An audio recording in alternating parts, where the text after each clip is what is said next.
You're 12 years old, weaving cotton outside your family's adobe home in the Valley of Mexico, 1515, when the matchmaker arrives.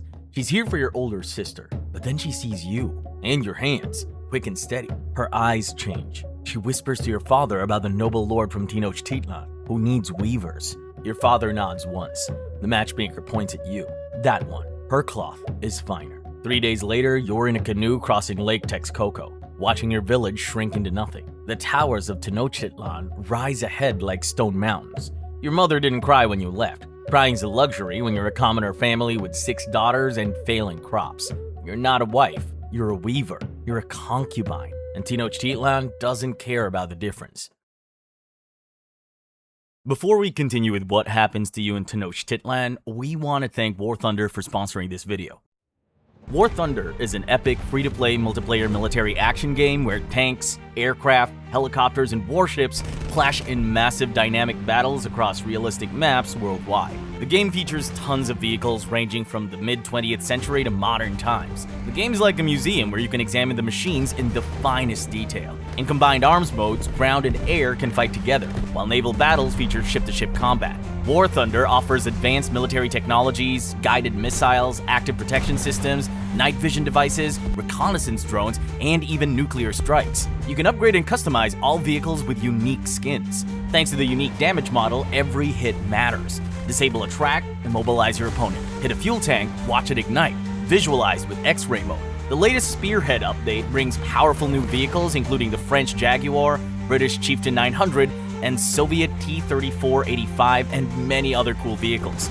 Plus revamped Stalingrad and Carpathians maps with stunning visuals. Download War Thunder for free on PC, Xbox, and PlayStation using the link in the description. And if you're a new player or haven't played in 6 months more, get exclusive bonuses including 100,000 Silver Lions, a special Eagle of Valor decorator, and more. War Thunder Mobile puts those same epic battles right in your pocket, free on iOS and Android. Now back to the capital of the Aztec Empire, where the head wife, Xochitl, meets you at the entrance with a face like temple stone.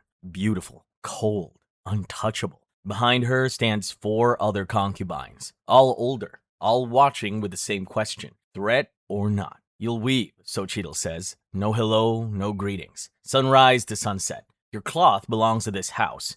You eat after we eat. You exist to produce tribute and sons.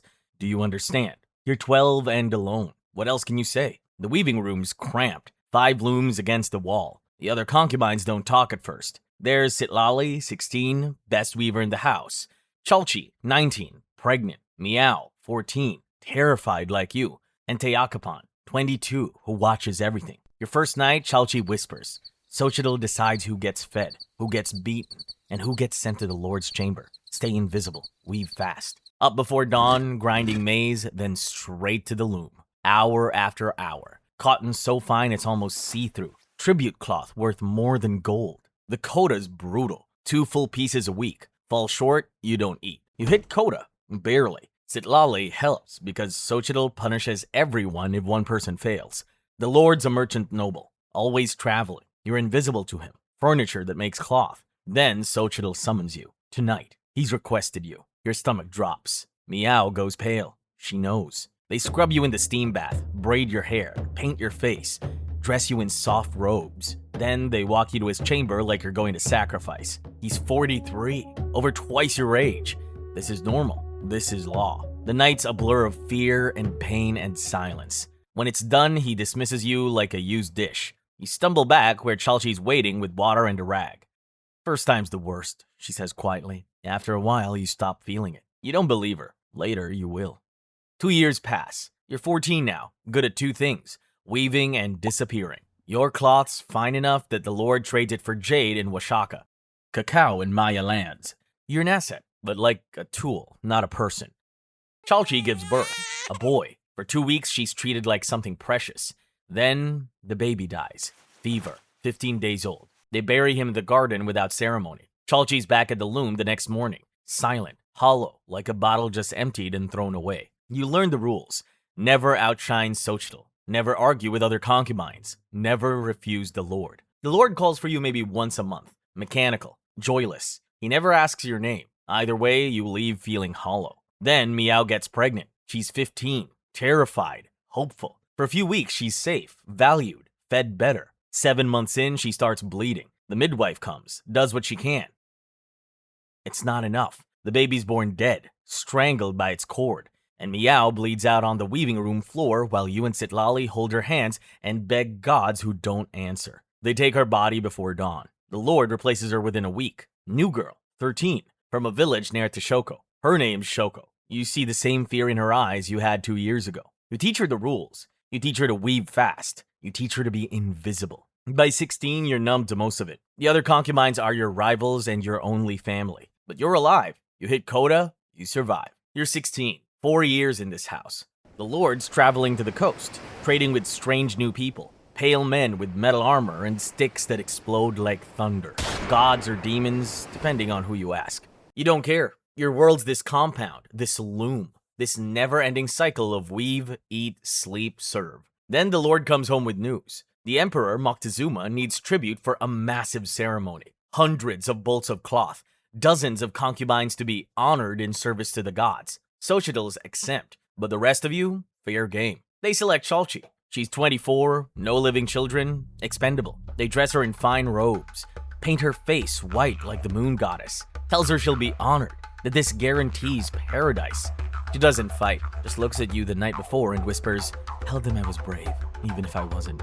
They take her at dawn. You watch from the compound gate as they lead her towards the Templo Mayor, a line of victims in ceremonial dress. 4 days later, you hear the details from a servant who watched. Chalchi climbed the pyramid steps. They laid her on the stone slab, 4 priests holding her down. The 5th priest raised the obsidian blade. One cut below the ribs through the diaphragm. His hand plunged into the cavity. Her body convulsed. He ripped out her heart while it was still beating, held it up to the sun, steaming in the morning air. Then they threw her body down the steps, tumbling, breaking, joining the pile at the bottom. Hundreds sacrificed over 4 days. Hearts fed to the gods. Blood running down the pyramid in rivers. The gods are fed. The sun keeps rising. Chalchi's gone. There's a new girl by the end of the week. After months of rumors and gifts sent back and forth, the pale men finally march into Tenochtitlan. Hernan Cortes and his men, metal gleaming, riding horses. Moctezuma welcomes them, gives them women, gold, and food. The Lord's excited. New trade opportunities. Cortes takes everything, smiles with teeth like a skull. Then it starts. Cortes has Moctezuma taken hostage in his own palace. Later, during a festival, Spanish soldiers slaughter dancers in the temple courtyard.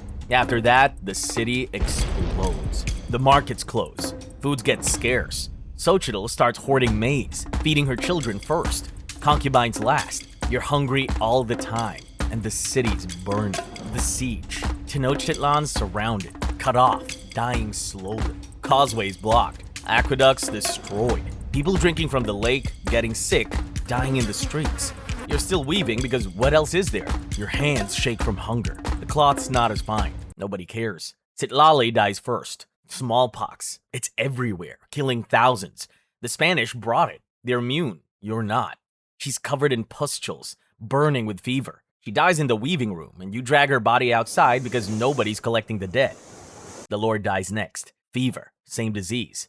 Xochitl's children get sick. 2 of them die.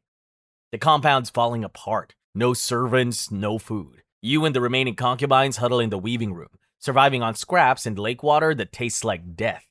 Then the Spanish break through. Screams first, then the smell. Smoke, blood, burning stone. They're going street by street, slaughtering everyone. Men, women, children. This isn't conquest. This is extermination. Tiacapan tries to run. A Spanish soldier catches her at the gate. You hear it, then nothing. You and Shoko hide behind baskets of rotting maize. Boots on stone, Spanish voices, laughter, looting everything. One finds you, young, eyes cold. He grabs Shoko first. She screams. You try to pull her back and he backhands you. You hit the floor, tasting blood. Shoko's dragged away, and the soldier looks at you, decides you're not worth it, too skinny, too sick, and moves on. You survive that day by being worthless. August 13, 1521. Tenochtitlan falls. The Aztec Empire's gone, erased in 93 days. You crawl out 3 days later. The city's unrecognizable. Bodies everywhere. Buildings burned. Spanish soldiers patrol with indigenous allies from Tlaxcala, the same people who used to be your enemies. Xochitl's dead. You see her body in the garden. Her children are gone, taken by Spanish priests, forced to convert. You're 18, you've survived a siege, disease, starvation, and the end of civilization. And for what? The Spanish imposed new rules. No more polygamy, no more concubines. You're illegitimate now. Legally nothing. The cloth you wove, the years you served, all erased by a single decree. You try to find work, there's none. You try to go home, your village is gone. Smallpox wiped it out. Your family's dead, all of them. You end up in a makeshift camp outside what used to be Tenochtitlan, now being rebuilt as Mexico City. Hundreds of displaced women, all survivors, nowhere to go. You weave cloth from scraps, selling it for a few cacao beans, barely enough to scrape by. At 20, you're dying of the same disease that killed Citlali. Smallpox finally catching up. You're in the camp, on a mat, alone. No ceremony, no prayers. Think about Meow, bleeding out in the weaving room. About Chalchi, heart cut out on a pyramid. About Shoko, dragged away by soldiers. 6 years of weaving, thousands of hours. Beautiful, intricate tribute cloth. All of it burned or stolen or rotting. What was it for? Your last thought? At least you outlived the Empire. Cold comfort, but it's something. You die at 20, 8 years after being selected as a concubine. You survived the compound, the siege, and the fall of Tenochtitlan. But you didn't survive the new world the Spanish built on your civilization's ashes. But you were there, to weave beauty even when beauty meant nothing.